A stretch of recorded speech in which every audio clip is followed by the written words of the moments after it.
Grabe naman to. Alam mo, nagkataka ako, naka-heels tayo, nakatapak tayo rito. Ang galing natin, balance. Ang lamig ng tubig.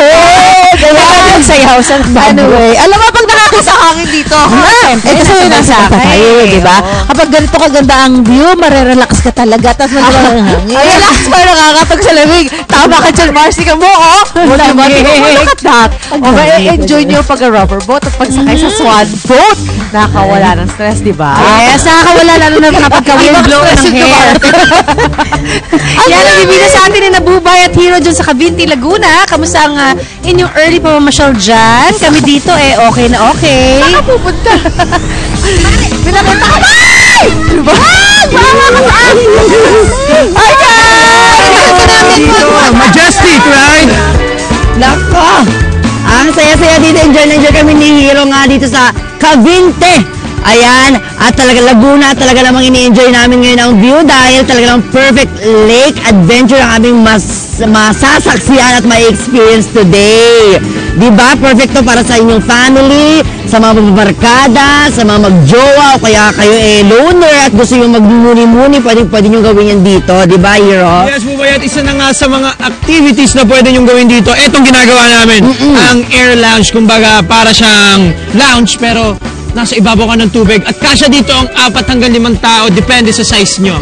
Correct. Yes. At bukod dyan, mga kapuso, marami pa kayong pwedeng gawin dito. Tama. Water activities, to be exact. Aha. Gaya na lamang nitong, pero pwede kayong mag-rubber boat paddling. At, ayan, kung saan chill na chill lang kayo habang nakaupo at iniikot nyo ang view. At meron din silang, kung gusto nyo ng medyo challenging, meron din silang, what do you call this? Ayan, yun o, yung stand-up paddle boarding kung saan nagbabalance ka habang nagpapaddle ka at iniikot mo ang buong lake. Ayan. Kung may mga jowa naman kayo dyan, mga love, syempre pwede rin itry ang kanilang binabalik-balikan dito, ha? Ito ang tinatawag nilang floating garden dock. Hindi po pato, kundi dock, as in D-O-C-K. Kung saan, pwede kayong dalawa lang magjowa pupunta dito sa ganyan, kain-kain, gano'n. Di ba, habang ini-enjoy ang napakagandang view dito. O, kita nyo naman, di ba? Hindi lang ito ang inyong pwede ma-experience dito, ha? Dahil, eto na. Ayan. Dahan-dahan tayo. Diyan, ang dami mo pang pwedeng gawin dyan. Kung gusto mong umalis sa pagka-friend zone, gusto mong mag-propose. Yes. Ayun, gusto nyo i-celebrate yung anniversary nyo ng asawa mo. Oo, tsaka talagang sasagutin ka talaga ng jowa mo ng oo. At bukod dyan, Bubay, meron din sila ditong glamping. Glamping? Oo, ito yung uso-uso ngayon. Kumbaga, nagka-camping kayo at medyo social ang way ng pagka-camping nyo. Kasi parang hindi kayo nagka-camping dahil kung ano yung mga nakikita nyo sa hotel, makikita nyo rin halos dito. Correct. Pero in a camping way lang, mura lang. Tama, meron silang iba't ibang mga dito, sizes ng kanilang mga tent na pwede nyo pasukin. Depende sa dami ng pupunta dito. Siyempre, kung magbabarkada kayo, medyo malaki-laki yung pupuntahan. Agad-agadin na natin. Ayan, eto. Look at that. Wow! Pwede ay, naku. Wala pang tao. Magpuputol lang po ng ilaw. Nakikita nyo dyan, merong bed. Ayan. Meron ding, of course, mga pwede maglaro-laro dyan ng mga sungka-sungka. May upuan. Pwede mag-chess. Ayan. At ito, may fun pa sa loob, Bubay. Ayan, kung makikita nyo, mga kapuso. Diba? Talaga nagko-coffee sila Kuya si Ate.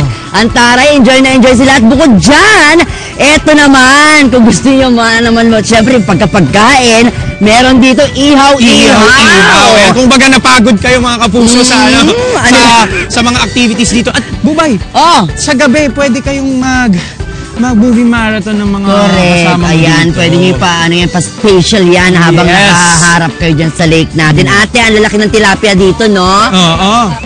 Oo, sobrang masarap talaga. Kaya may enjoy yung bonggang-bongga na kumamaya. Marami pa kami ibibida dito sa Cavinti, Laguna. Kaya dyan lang kayo mga kapuso. Enjoy!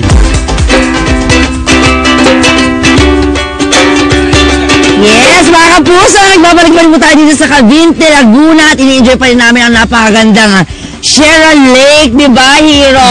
Yes, sinabi mo pa, Bubay. At syempre, after kumain, after ng mga fun activities sa lake, pwede nyong subukan ang kanilang very relaxing na rooftop jacuzzi. At kumbaga, doon sa rooftop ay nakaka-relax na at nakikita mo pa yung buong view ng Sierra Lake. Tama. At kung di nyo naman bet naman, halimbawa mag-tent dito, pwede nyo rin i-try ang kanilang tinatawag na Kubotel, ang Kubo na Hotel. Ayan, di ba, Tara? Yes. At para sa mga gustong pumunta dito, Tama. pwede kayong magpa-book at pwede rin kayong magpa-reserve sa kanilang page. Ayan. Ang pangalan ng place ay Black Camp. Ayan. Punta kayo dito sa mga kapuso natin na gustong i-enjoy ang nature. Correct. At syempre, kanilang mga pagkain dito na talaga naman napakasarap. Ito ang kanilang best seller, ang Black Bass na tinatawag nila. Yes. Parang malaking tilapia, di ba? Sobrang yummy yan, mga kapuso. Kaya naman, huwag kayong aalis dyan dahil magbabalik pa po kami dito mula sa Cavinti Laguna. Ang sarap.